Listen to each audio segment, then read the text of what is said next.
Amidst the escalation of the trade war between China and the United States, Chinese ambassador to India, Luo Zhaohui, has now reached out to India. The Chinese envoy has sought a relaxation in trade hours and an increase in number of business days along the Nathu corridor. The Chinese envoy met the Chief Minister of Sikkim, Pawan Chamling. The envoy spoke about an increase in number of stipulated items for trade. He also stressed on the development of Nathu as a dry port to increase the volume of trade.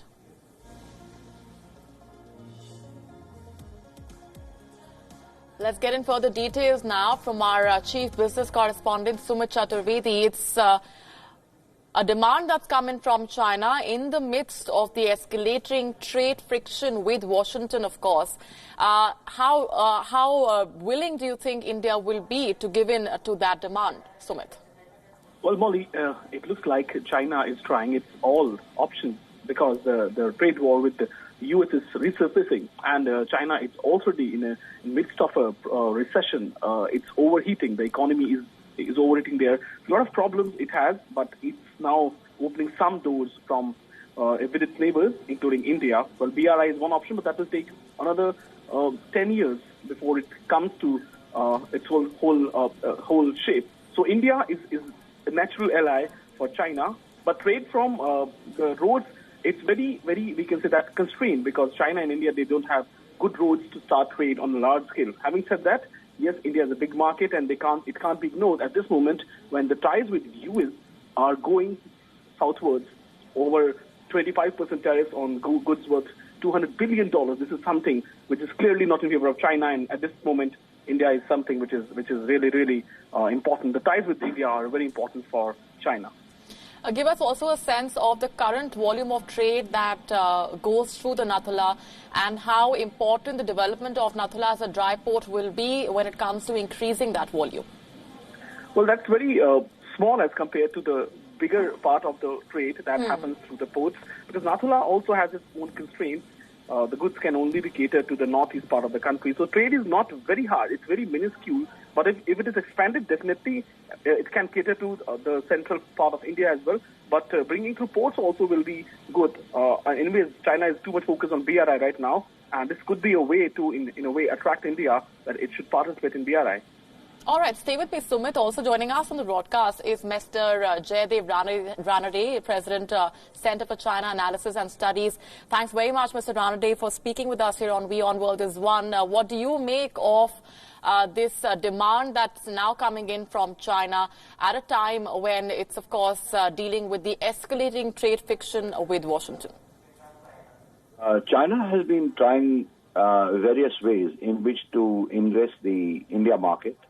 And, when we have raised with them the issue of the higher trade deficit, they've also suggested that rebalancing trade and promoting trade in certain sectors would itself help to balance the trade deficit.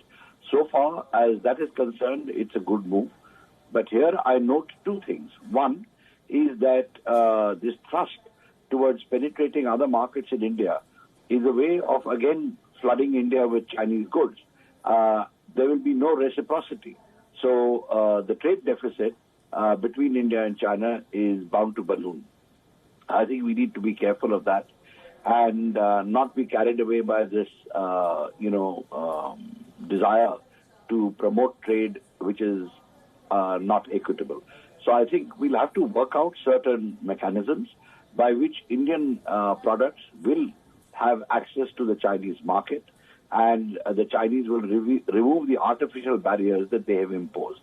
Otherwise, I don't see this really moving forward. I look at it as another method of trying to push BRI, which they're trying through Nepal. All right, so you're saying that India will not be entirely welcoming or willing when it comes to this demand, this suggestion that's coming in from Beijing? Yeah, I think India will look at it quite carefully, see how we can benefit, whether our goods can go into, can be exported to China, despite the artificial barriers that China has imposed. So if China shows a willingness to lift it, then maybe something will happen. But here I must say, I must make one point that China is under a lot of pressure, particularly after yesterday when Trump raised the tariffs by another from 20 to 45%, leading to a slump of almost 5% in the Chinese stock market. And that's important because that hurts the ordinary Chinese. It's not necessarily the big players. And Xi Jinping, I'm sure, would have come under greater pressure because of this. All right. Stay with me, Mr. Ranade. Also joining us on the broadcast this minute is Einar Tangen from Beijing, economic and political commentator. Einar, I want to ask you, does this mean that China is very much looking at options, considering that the talks with Washington have not resulted in any agreement as of now? Is Beijing worried that if the trade talks do not result in an agreement, it will have to rely on India to at least try and fill that gap? Well, the reliance on India has the plan to get together with India has been there for quite some time. We've discussed that over many years. But what you have here is a situation where, in terms of security, the U.S. is sailing, gunboats through the Taiwan Straits in areas where there are disputed waters. They're, putting more planes into different areas and signaling that they're watching China's military. Then you look at the political side. China is being constantly vilified as this stealer of IP, as somebody untrustworthy, somebody who has somehow gained prominence by, in essence, stealing it from the U.S. And then economically, there's these trade embargoes, unilateral actions by Donald Trump in order to make China knuckle under. I think even in India today, people are wondering if India is next. But when you have this kind of three-front assault going on against you, and you have these moves by the U.S. to basically say surrender or else, we've seen that with North Korea already. It doesn't work very well. But this is what China's woken up to the reality that, in fact, they may have to go alone, and they will be looking more closely at their neighbors and how they can cooperate together to prevent having to be vassal states. Where do you think the talks as of now are heading, Einar? We've seen the fresh round of consultations. You're not yielding any agreement. Donald Trump says he's not in any hurry to arrive at an agreement either. We have global markets tumbling. What do you think will be the fallout over the next few days if the talks continue the way they have so far?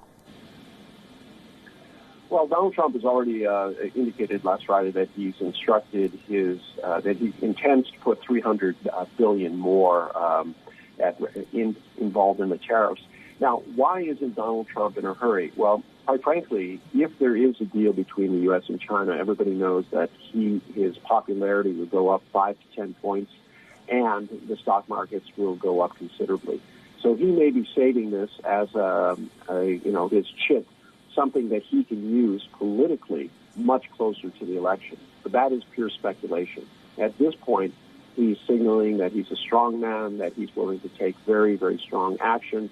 Unfortunately, I don't know that he's going to feel a lot of support in the business community, who are very alarmed at how quickly this turned around. He was signaling last week everything is going great, we're about to sign a trade deal, and then the next thing he says, we're doubling down on everything in terms of this embargo. So no one knows exactly where he's coming from, but a lot of the damage that has been done to date will not be undone even if there is an accord. And I do believe that there will be one eventually, but perhaps on his timing. All right. So very well aware that the talks have not yielded any agreement and wanting to explore all options. China's ambassador now has expressed his willingness to increase trade with India. That's a suggestion that's come in from the Chinese ambassador to India. We're going to leave it there for the moment. Mr. Ranade and Einar Tangen and also Sumit Chaturvedi, our correspondent, appreciate very much you joining us with all those details and perspectives. Now, we have been talking about how China wants its trade to increase with India. This, of course, is coming in the backdrop of the escalating trade war with China. The differences between Washington and Beijing could emerge as an opportunity for India and China to forge closer economic ties. India is now among a handful of countries that can fill the gaps left by American products in the Chinese market. There's a strong willingness to cooperate as well. So much so that officials from the two countries met on Thursday in New Delhi to discuss ways to increase China's imports of agricultural commodities and other goods from India. According to the Commerce Ministry, the officials signed a protocol for export of a new basket of Indian produce to the neighboring country, where some agricultural products are in short supply as a result of the US-China trade war. This will be an opportunity for made-in-India products to increase their market share in China. India has won market access in China in recent years for sugar, basmati and non-basmati rice, grapes, fish oil, tobacco leaves, mango, bitter gourd and a range of other products. The opening up of China's domestic market to Indian products is set to continue, thereby helping to narrow down India's trade deficit with China as well. India's export potential in fields such as agriculture and electronic products is still far from being fully realized. Many of those goods are likely to be on the list of retaliatory tariffs that will probably be imposed by China against the US if the trade row escalates. China is fully prepared to defend its interests and hit back against possible unilateral tariff increases by the US. China is one of India's biggest trading partners, but the huge trade deficit has been a cause of concern for New Delhi. This is a key issue that bilateral relations face today. That India has also been, we have of course been telling you where India stands. Now, rising environmental standards and the increasing cost of both labor and land are identified as among the top drivers for companies seeking to move export production outside China. As a destination for manufacturing, India's attractiveness has improved sharply over the past 3 to 4 years in many ways. This includes ease of doing business, as India registered the highest improvement globally, financial penetration and policy focus. Apparel, leather and recently electronics have all been subject to industry-specific policies and incentives. A recent UBS Evidence Lab survey of chief financial officers in China and North Asia, that is Japan, Korea, Taiwan, suggests that many are considering proposals to shift manufacturing facilities out of China.